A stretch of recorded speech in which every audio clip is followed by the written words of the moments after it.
Welcome back to my YouTube channel. ಎಲ್ಲರೂ ಹೇಗಿದ್ದೀರಾ? ಇವತ್ತು ಶನಿವಾರ ನಾನು ಬೆಳಿಗ್ಗೆಯಿಂದನೇ ಬ್ಲಾಗ್ ಶುರು ಮಾಡಿದ್ದೀನಿ. ಇವತ್ತು ಲೋಚನ್ಗೆ ಸ್ಕೂಲ್ ರಜಾ, ಹಾಗಾಗಿ ಎದ್ದಿದ್ದೆ ಲೇಟ್ ಆಯಿತು.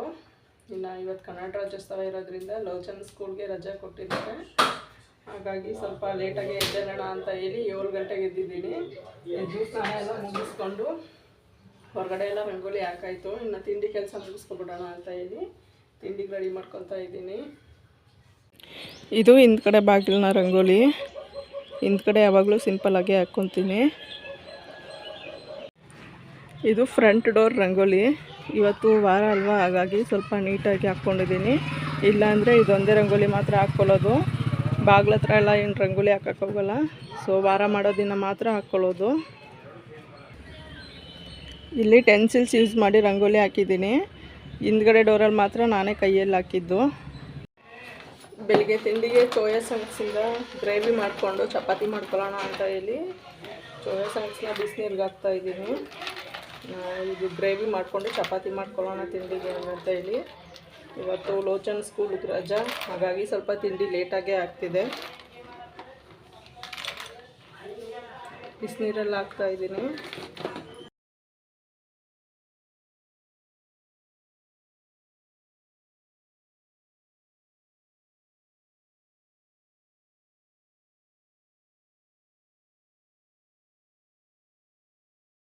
ಇನ್ನು ಬೆಳಗ್ಗಿನ ತಿಂಡಿಗೆ high protein soya chunks gravy ಮತ್ತು ಚಪಾತಿ ರೆಡಿ ಆಯಿತು. ಒಂದು ಕಾರ್ ರೂಮ್ ಒಳಗಡೆ ಹೊಂಟೋಯ್ತು. ಇದು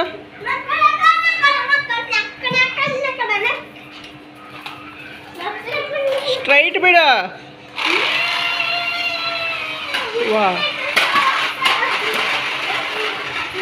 ನಿನ್ನೆ ರಿಲಯನ್ಸ್ಗೆ ಹೋಗಿದ್ವಿ. ಮಕ್ಕಳು ರಿಮೋಟ್ ಕಾರ್ ತುಂಬ ದಿನದಿಂದ ಕೇಳ್ತಾನೆ ಇದ್ರು. ಸರಿ ಇವತ್ತು ಕೊಡಿಸ್ಬಿಡೋಣ ಅಂತ ಹೇಳಿ ರಿಲಯನ್ಸ್ಗೆ ಕರ್ಕೊಂಡೋಗಿದ್ರು. ಅಲ್ಲಿ ಇದು ಗುಲಾಬ್ ಜಾಮೂನು ಮತ್ತು ರಸಗುಲ್ಲ ಎರಡು ಸೇರಿ 325ಗೆ ಆಫರ್ ಇತ್ತು. ಸರಿ ಒಂದ್ಸಲ ಟ್ರೈ ಮಾಡೋಣ ಅಂತ ಹೇಳಿ ತಗೊಂಡ್ವಿ. ತಗೊಬಂದು ಹಂಗೆ ಇಟ್ಟಿದ್ದಾಯಿತು. ನೈಟ್ ಯಾರೂ ತಿಂದೇ ಇಲ್ಲ. ಸರಿ ಇನ್ನೂ ಬೆಳಿಗ್ಗೆ ತಿಂಡಿ ಎಲ್ಲ ಮುಗಿಸ್ಕೊಂಡು ತಿನ್ನೋಣ ಅಂತ ಹೇಳಿ ಎತ್ತಿ ಓಪನ್ ಮಾಡ್ತಾ ಇದ್ದೀನಿ. ಇದರಲ್ಲಿ ಒನ್ ಟಿನ್ನಲ್ಲಿ 20 ಪೀಸ್ ಇರುತ್ತೆ. ಅಂದರೆ ಗುಲಾಬ್ ಜಾಮೂನ್ 20, ರಸಗುಲ್ಲ 20 ಇರುತ್ತೆ. 350 ರುಪೀಸ್ಗೆ. ಟೇಸ್ಟ್ ಹೆಂಗಿರುತ್ತೋ ಗೊತ್ತಿಲ್ಲ, ನೋಡಬೇಕು. ಇನ್ನು ತಿಂಡಿ ಎಲ್ಲ ಮುಗ್ದಾಯಿತು. ಏನಾದ್ರು ಸ್ವೀಟ್ ಥರ ತಿನ್ನೋಣ ಅಂತ ಹೇಳಿ ಓಪನ್ ಮಾಡ್ತಾ ಇದ್ದೀನಿ. ಸೊ ಓಪನಿಂಗ್ ಬಾಕ್ಸ್ ಮಾತ್ರ ಚೆನ್ನಾಗಿ ಕೊಟ್ಟಿದ್ರು. ಸರಿ ಟೇಸ್ಟ್ ನೋಡೋಣ ಅಂತ ಹೇಳಿ ನಮ್ಮ ಮನೆಯವ್ರಿಗೆ ಮತ್ತು ಮಕ್ಕಳಿಗೆ ರಸಗುಲ್ಲ ಹಾಕ್ಕೊಡ್ತಾ ಇದ್ದೀನಿ.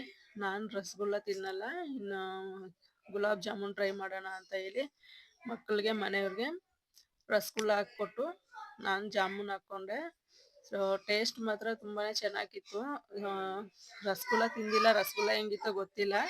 ಬಟ್ ಜಾಮೂನ್ ಮಾತ್ರ ತುಂಬಾ ಚೆನ್ನಾಗಿತ್ತು. 325 ರುಪೀಸ್ಗೆ ವರ್ತ್ ಅನ್ನಿಸ್ತು. ಜಾಮೂನು ಮತ್ತು ರಸಗುಲ್ಲ 20 ಪೀಸಸ್ ಪರವಾಗಿಲ್ಲ.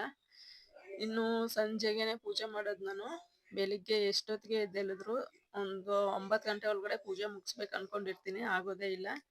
ನನಗೆ ಒಂದು 9 ಗಂಟೆ ಒಳಗಡೆ ಪೂಜೆ ಮುಗಿಸ್ಕೊಂಡ್ರೆ ಪೂಜೆ ಮಾಡ್ದಂಗೆ. ಇಲ್ಲ ಸಾಯಂಕಾಲ ಮಾಡಬೇಕು. 10 ಗಂಟೆ ಮೇಲೆ 11 ಗಂಟೆ ಮೇಲೆ ಇಲ್ಲ ಮಧ್ಯಾಹ್ನದ ಹೊತ್ತು ಪೂಜೆ ಮಾಡೋದಂದರೆ ಆಗೋದಿಲ್ಲ. ಅಷ್ಟೇನು ಇಷ್ಟ ಆಗಲ್ಲ. ಹಾಗಾಗಿ ಸಾಯಂಕಾಲನೇ ಯಾವಾಗಲೂ ಪೂಜೆ ಮಾಡೋದು. ಇನ್ನು ಮಕ್ಕಳನ್ನೆಲ್ಲ ಊಟ ಮಾಡಿಸ್ಬಿಟ್ಟು ಮಲಗಿದ್ರು 3 ಗಂಟೆಗೆ.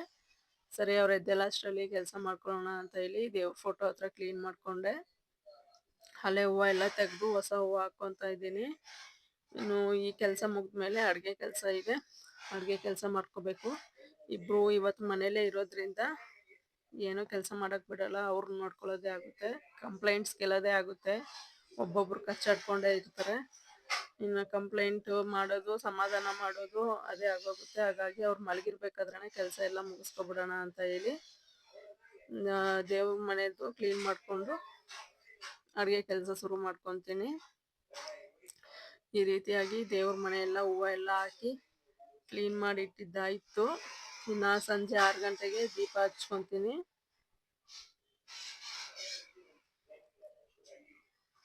ಹಾಗೆ ಉರುಳಿನೂ ಚೇಂಜ್ ಮಾಡಬೇಕಾಗಿತ್ತು. ಉರುಳಿ ಬಂದು ಗುರುವಾರ ಕ್ಲೀನ್ ಮಾಡಿದ್ದು. ಹಾಗಾಗಿ ಇವತ್ತು ಮಾಡ್ಕೊಳ್ಳೋಣ ಅಂತ ಹೇಳಿ ಉರುಳಿ ಚೇಂಜ್ ಮಾಡಿಕೊಂಡೆ. ಅದಕ್ಕೆ ಸ್ವಲ್ಪ ನೀರು ತುಂಬಿಸಿ ಸ್ವಲ್ಪ ಜವಾದ್ ಪೌಡ್ರ್ ಹಾಕ್ಕೊಂತೀನಿ, ಮತ್ತೆ ಸ್ವಲ್ಪ ಕರ್ಪೂರನ ಪುಡಿ ಮಾಡಿ ಹಾಕ್ಕೊಂತೀನಿ.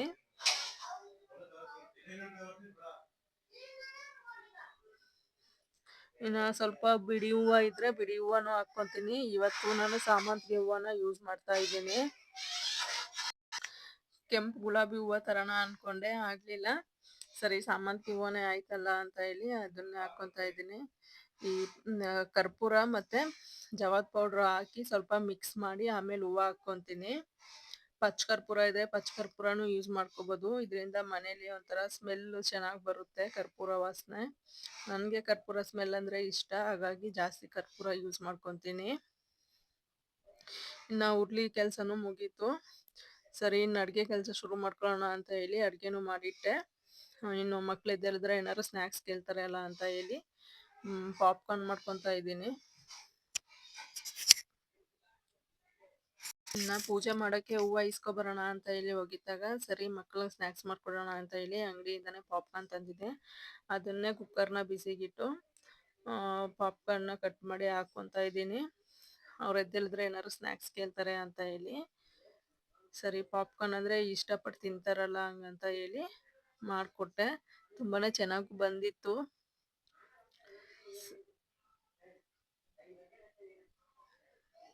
ನಾವು ಹೊರಗಡೆ ಪಾಪ್ಕಾರ್ನ್ ಈಸ್ಕೊಳ್ಳೋ ಬದಲು ಈ ಥರ 10 ರೂಪಾಯಿದು ಮತ್ತು ಈ ಥರ 10 ರೂಪಾಯಿ ಪ್ಯಾಕೆಟ್ದೇ ಸಿಗುತ್ತೆ ಪಾಪ್ಕಾರ್ನು, ಅದನ್ನೇ ತಂದು ಮನೇಲಿ ಮಾಡ್ಕೊಂಡ್ರೆ ಬೆಸ್ಟ್ ಅನಿಸುತ್ತೆ. ಯಾಕಂದರೆ ಅಲ್ಲಿಗಿಂತ ಮನೇಲಿ ಮಾಡ್ಕೊಳ್ಳೋದೇ ತುಂಬ ಟೇಸ್ಟಿಯಾಗಿರುತ್ತೆ. ಅಂದರೆ ಪ್ರಿಸರ್ವೇಟಿವ್ಸ್ ಜಾಸ್ತಿ ಇರುತ್ತೆ ಏನೋ ಗೊತ್ತಿಲ್ಲ, ಆದರೆ ಟೇಸ್ಟ್ ಅಂತೂ ಚೆನ್ನಾಗಿರುತ್ತೆ. ಹಾಗಾಗಿ ಪಾಪ್ಕಾರ್ನ್ ಬೇಕಂದರೆ ಸ್ವಲ್ಪ ಮನೇಲೇ ಮಾಡ್ಕೊಳ್ಳೋದು ಪ್ಯಾಕೆಟ್ಗಳು ತಂದು. ಅಂದರೆ ಕ್ವಾಂಟಿಟಿನೂ ಜಾಸ್ತಿ ಬರುತ್ತೆ ಅಂತ ಹೇಳಿ ಮಾಡ್ಕೊತೀವಿ. ಮನೆಯವರೆಲ್ಲ ತಿನ್ಬೋದು. ಅಂಗಡಿಲಿ ಇಸ್ಕೊಂಡ್ರೆ ಬರೀ 10 ರೂಪಾಯಿಗೆ ಒಂದು ಪ್ಯಾಕೆಟ್ ಬರ್ತಾರೆ, ಅದು ಚೆನ್ನಾಗಿರಲ್ಲ. ಸರಿ ಅಂತ ಹೇಳಿ ಮನೇಲೇ ಮಾಡ್ಕೊಡ್ತೀನಿ ಪಾಪ್ಕಾರ್ನ್ ಏನಾದ್ರು ಮಕ್ಳು ಕೇಳಿದಾಗ. ಇಲ್ಲ ನನಗೆ ಏನಾದ್ರು ಇಂಟ್ರೆಸ್ಟ್ ಆಯಿತು ಅಂದರೂ ನಾನು ಸಹ ಇದೇ ರೀತಿ ಮಾಡ್ಕೊಳ್ಳೋದು.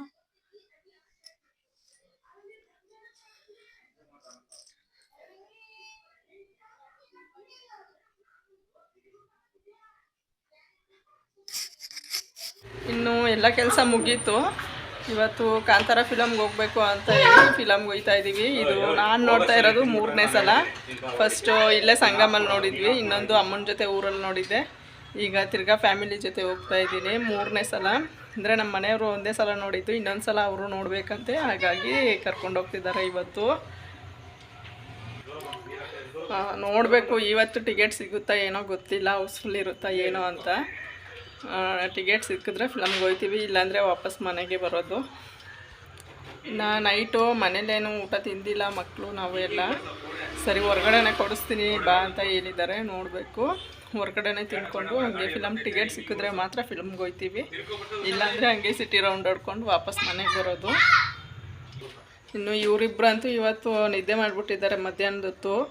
ಇನ್ನು ನೈಟ್ ಮಲಗೋದು 1 ಗಂಟೆ 12 ಗಂಟೆ 1 ಗಂಟೆ ಮಾಡೇ ಮಾಡ್ತಾರೆ. ಇಬ್ಬರನ್ನೂ ಮನೇಲಿ ಇಟ್ಕೊಂಡು ಕಿರ್ಚಾಡೋ ಬದಲು ಸುಮ್ಮನೆ ಹೊರಗಡೆ ಕರ್ಕೊಂಡು ಹೋಗೋಣ ಅಂತ ಹೇಳಿ ಡಿಸೈಡ್ ಮಾಡಿ ಫಿಲಮ್ ಅಂತ ಡಿಸೈಡ್ ಮಾಡಿದ್ದೀವಿ. ಫಿಲಮ್ ಟಿಕೆಟ್ ಸಿಕ್ಕಿಲ್ಲ ಅಂದರೆ ಸಿಟಿ ರೌಂಡ್ಸ್ ಹೊಡ್ಕೊಂಡು 10 ಗಂಟೆ 11 ಗಂಟೆಗೆ ಮನೆಗೆ ಕರ್ಕೊಬಂದು ಬರಬೇಕು. ಇಲ್ಲಾಂದರೆ ಇಬ್ಬರನ್ನೂ ನೋಡ್ಕೊಳ್ಳೋದು ಸ್ವಲ್ಪ ಕಷ್ಟ.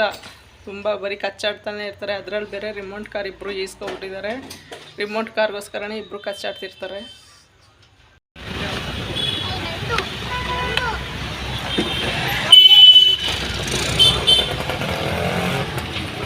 ಇನ್ನು ಸಂಗಮ್ ಟಾಕೀಸ್ಗೆ ಹೋಗಿದ್ವಿ, ಅಲ್ಲಿ ಫಿಲಮ್ ತೆಗೆದುಕೊಟ್ಟಿದ್ರು. ಸರಿ ಗಾಯತ್ರಿ ಟಾಕೀಸ್ಗೆ ಹೋಗೋಣ ಅಂತ ಹೇಳಿ ಅಲ್ಲಿ ಹೋಗಿದ್ವಿ. ಅಲ್ಲಿ ಶೋ ಶುರುವಾಗೋದು 8:15ಗೆ. ಸರಿ ಅಷ್ಟರಲ್ಲಿ ನಾವೇನಾದ್ರು ತಿನ್ಕೊ ಬಂದ್ಬಿಡೋಣ ಅಂತ ಹೇಳಿ ಬಂದು ಮಕ್ಕಳಿಗೆ ಚಿತ್ರಾನ್ನ ಕೊಡಿಸ್ಬಿಟ್ಟು ನಾನು ಇಡ್ಲಿ ತಿಂದೆ. ನಮ್ಮ ಮನೆಯವರು ಚಿತ್ರಾನ್ನ ತಿಂದರು. ಅವ್ರು 3 ಜನಕ್ಕೆ ಚಿತ್ರಾನ್ನ, ನನಗೆ ಇಡ್ಲಿ ತಿಂದ್ಬಿಟ್ಟು ತಿರ್ಗಾ ಗಾಯತ್ರಿ ಟಾಕೀಸ್ ಕಡೆ ಹೊರಟ್ವಿ. ಅಲ್ಲಿ 8:30ಗೆ ಶೋ ಬಿಡೋದು. ಗೇಟ್ ಒಳಗಡೆನೂ ಸೇರಿಸಿಲ್ಲ ಅವರು, ಅಂದರೆ ಪಾರ್ಕಿಂಗ್ ಸಮಸ್ಯೆ ಆಗುತ್ತೆ, ಜನ ಬರೋದು ಹೊರಗಡೆ ಹೋಗೋಕೆ ರಿಸ್ಕ್ ಆಗುತ್ತೆ ಅಂತ ಹೇಳಿ ಹೊರಗಡೆನೇ ನಿಲ್ಲಿಸ್ಬಿಟ್ಟಿದ್ರು. ಸರಿ ಅಂತ ಹೇಳಿ ನಾವು ಅಲ್ಲೇ ಸೈಡಲ್ಲಿ ನಿಂತಿದ್ವಿ. ಅಷ್ಟರಲ್ಲಿ ನಮ್ಮ ಮನೆಯವರು ಟಿಕೆಟ್ ತಗೊಬಂದಿದ್ರು. ಇವಾಗ ಬಾಲ್ಕನಿಗೆ 150, ಎಲ್ಲ ಕಡೆನೂ ಅದೇ ರೇಟ್ ಇದೆ. ಸರಿ ಬಾಲ್ಕನಿಗೆ ತಗೊಂಡ್ವಿ 150. ಇನ್ನು ಫಿಲಮ್ ಎಲ್ಲ ಮುಗಿಸ್ಕೊಂಡು ಬರೋದು 11:30 ಆಗೋಗಿತ್ತು. ಮನೆಗೆ ಬರೋಕ್ಕೆ ಕರೆಕ್ಟಾಗಿ 11:30 ಆಗಿತ್ತು.